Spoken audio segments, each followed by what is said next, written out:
सत्संग खूब खूब हो, श्रेष्ठ वाणियों का श्रवण खूब खूब हो,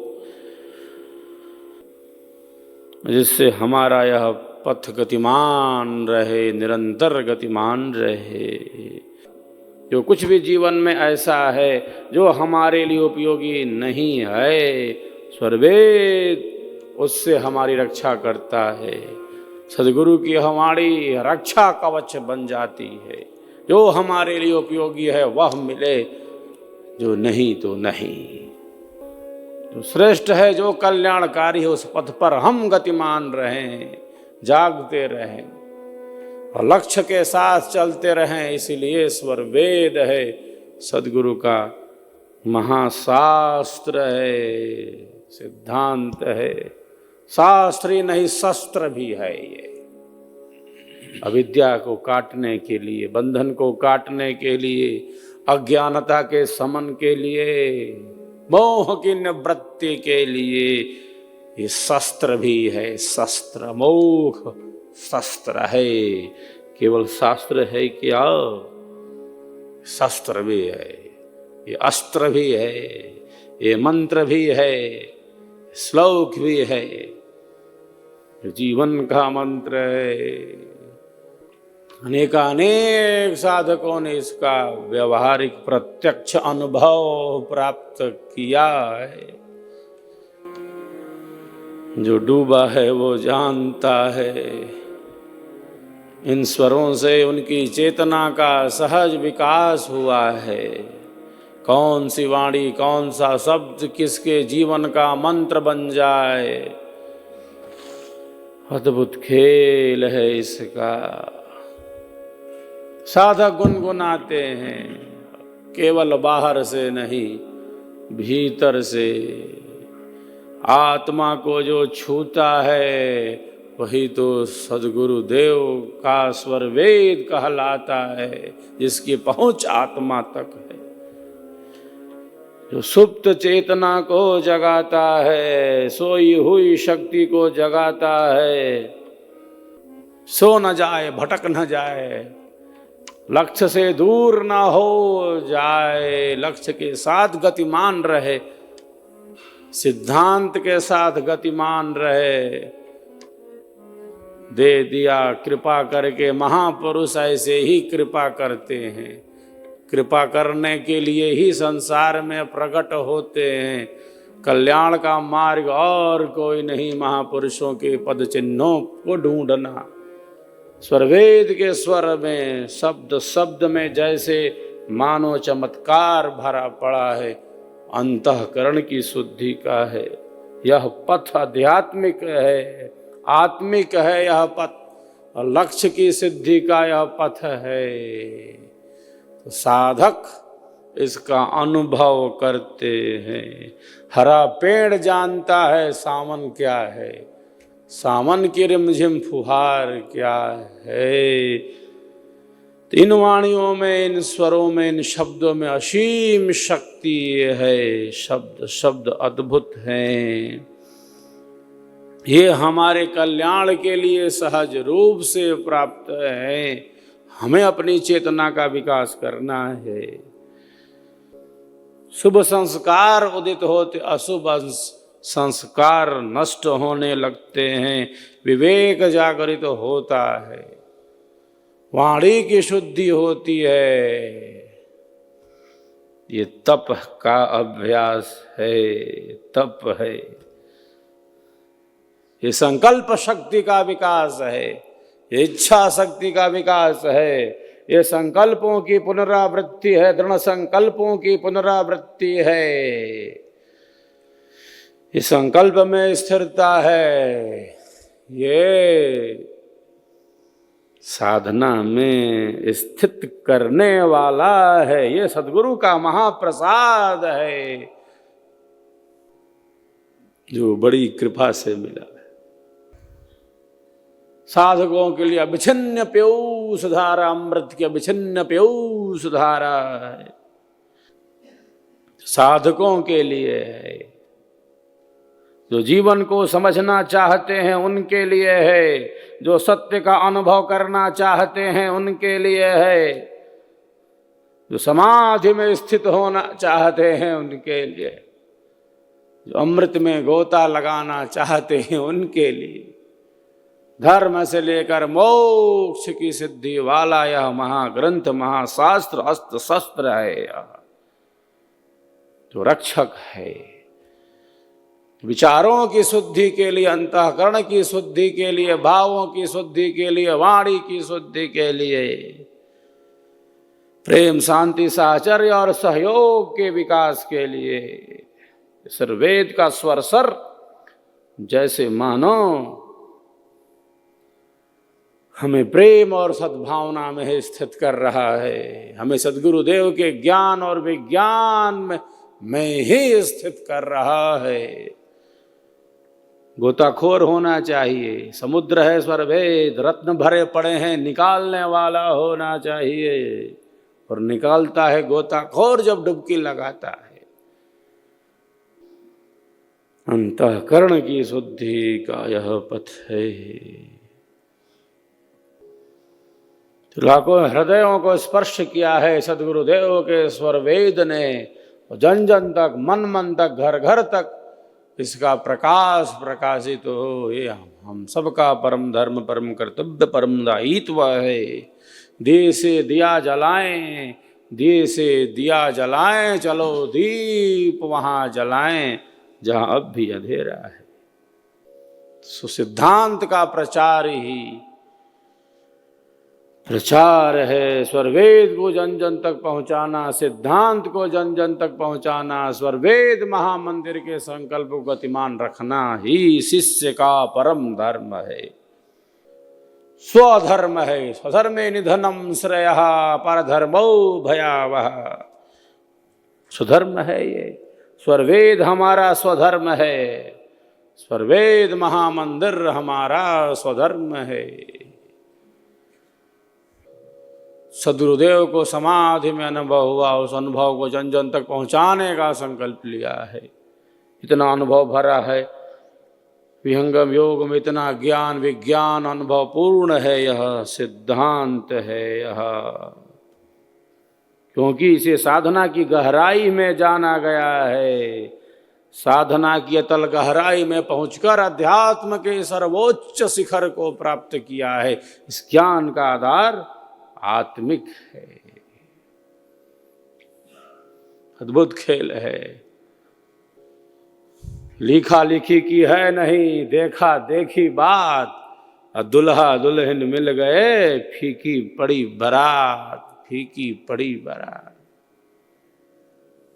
जो है उसका अनुभव वास्तविक रूप में, अध्यात्म की यह ऊंचाई है, साधना की गहराई है, जिसका आधार आत्मिक है। यह योग की ऊंचाई है, योगस्थ है। आत्म शक्ति का उस विभू शक्ति के साथ तादात्म्य, ईश्वर से योग, विहंगम योग। बहुत लोग कहते हैं ना, सुबह होती है, सुबह होती है, शाम होती है, उम्र यूं ही तमाम होती है। सुबह होती है, शाम होती है, उम्र यूं ही तमाम होती है। सुबह जाकर बैठ जाते हैं नदी के किनारे,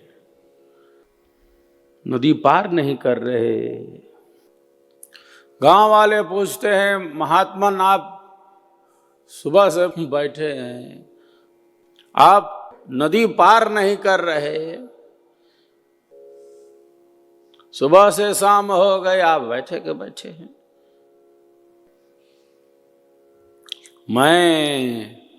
मैं नदी तब पार करूंगा, मैं नदी तब पार करूंगा जब नदी बहना बंद हो जाएगी,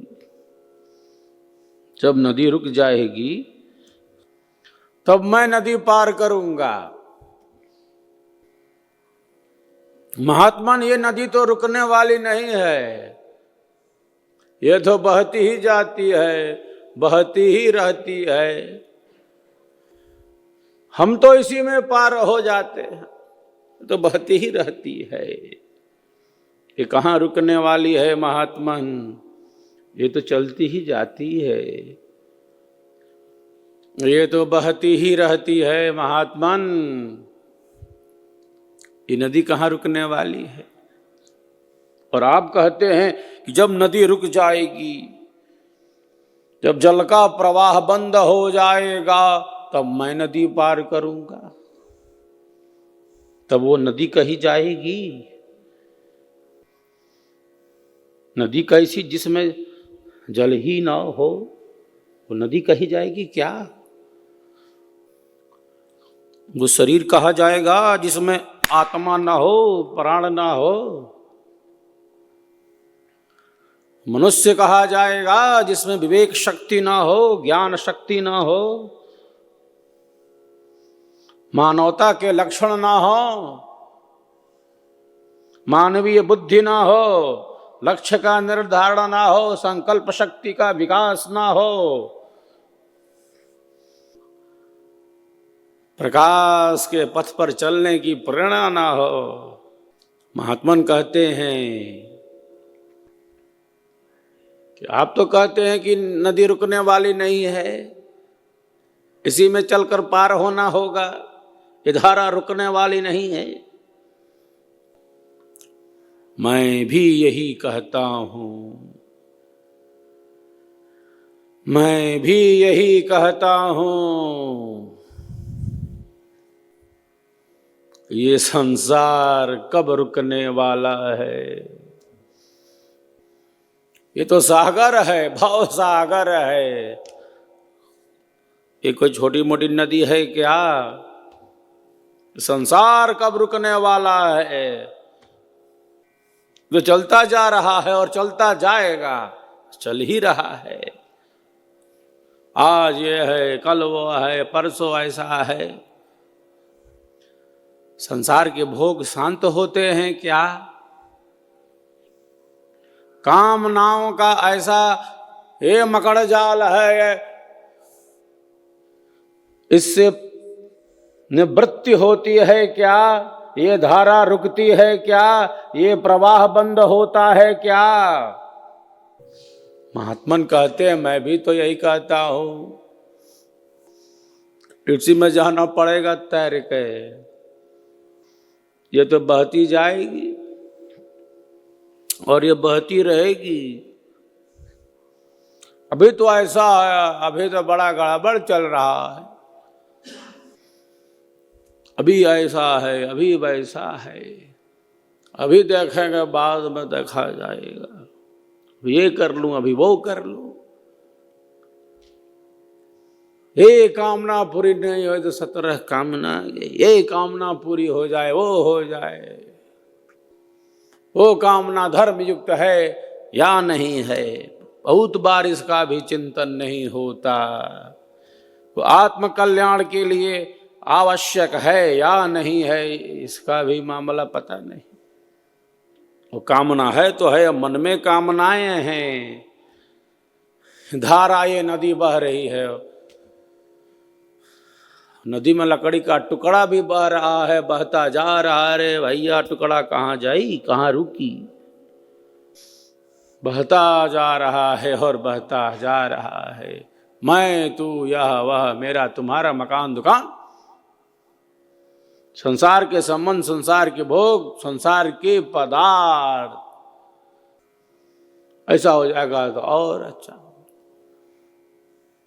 जो कुछ भी बाहर का है, जो दिख रहा है, उसमें जो आसक्ति है वो कितनी गहन है। हमारा मन कामनाओं से, कामनाओं की नदी समुद्र से जैसे लबालब भरा है, लबालब भरा है।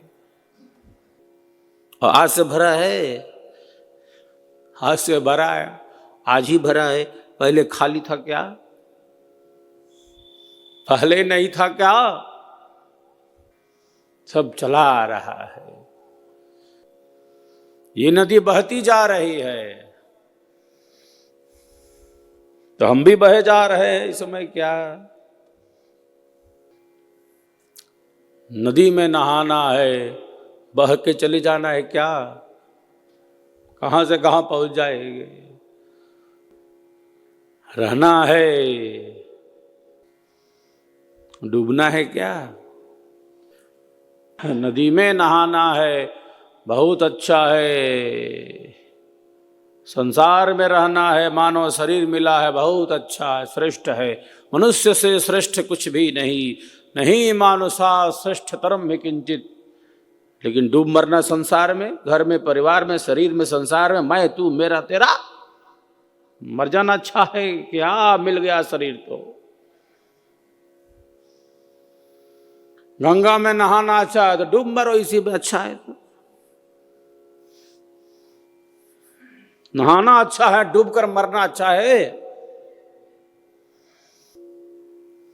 तैर कर पार होना है।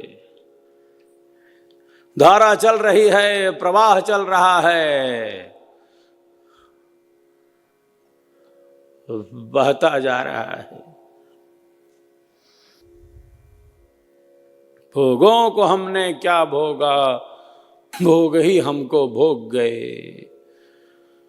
तपों का हमने सेवन नहीं किया, तप ही हमको ताप गए। हमने समय का सदुपयोग नहीं किया, समय ही समाप्त होने को है। जब सम्मा बुझ गई तो महफिल में रंग आया। खेल बिगड़ जाएगा।